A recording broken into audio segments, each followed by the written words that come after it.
the best jumper. Volt was the best jumper in all of Rowbottom.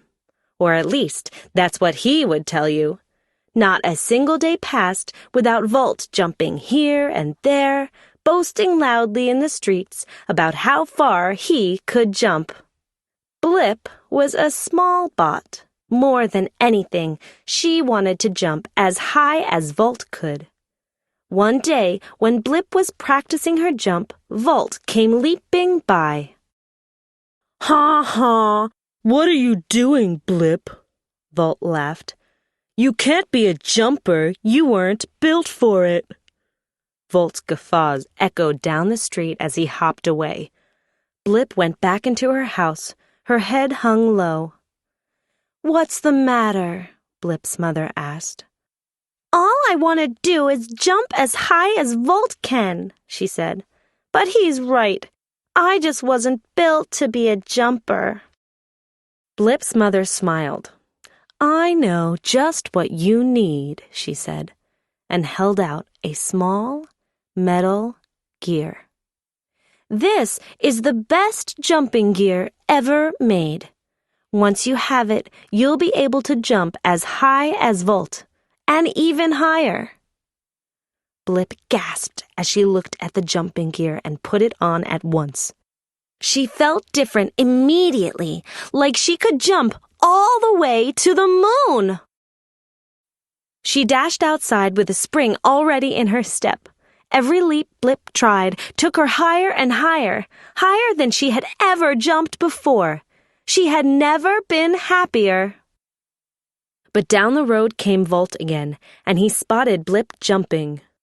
"Little Blip, you will never be able to jump like me.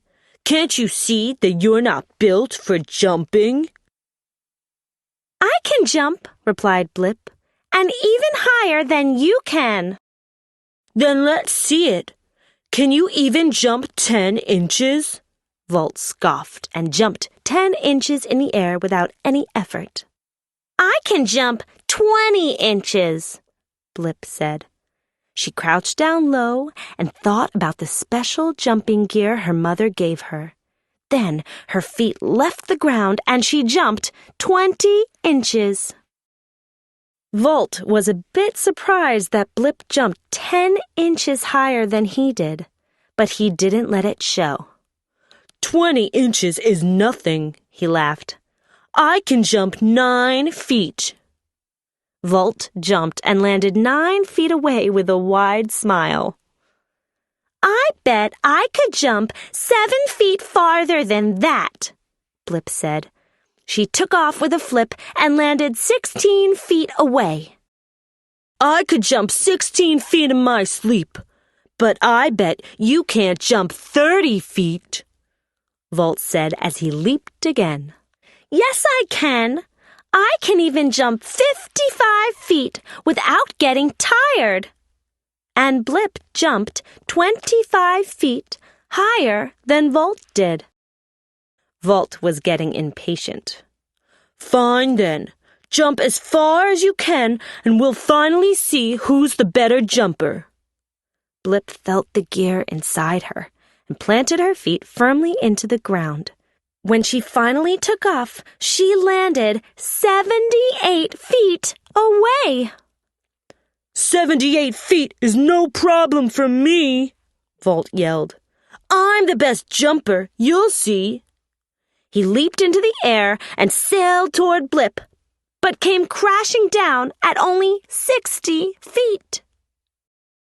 Blip rushed over to see if Volt was okay. "How?" Volt demanded. "How can you jump so far? You jumped 18 feet farther than I did, and you weren't even built to be a jumping bot." Blip felt guilty and knew she had to give away her secret. She took out the special gear her mother had given her and held it out sadly. "I didn't do it on my own. It's all because of this special gear. It's the best jumping gear ever made," Blip confessed. Blip's mother came over to them and put her arm around Blip. "Blip, there's nothing special about that gear at all.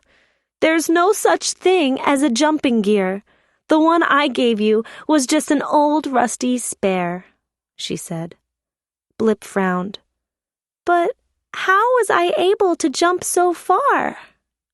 "Because you can do anything, little Blip, as long as you believe in yourself." Volt sniffled on the ground, and Blip turned to him.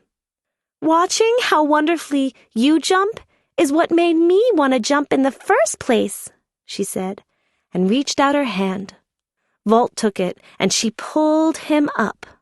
Hand in hand, two of Rowbottom's best jumpers jumped away, smiling and laughing together.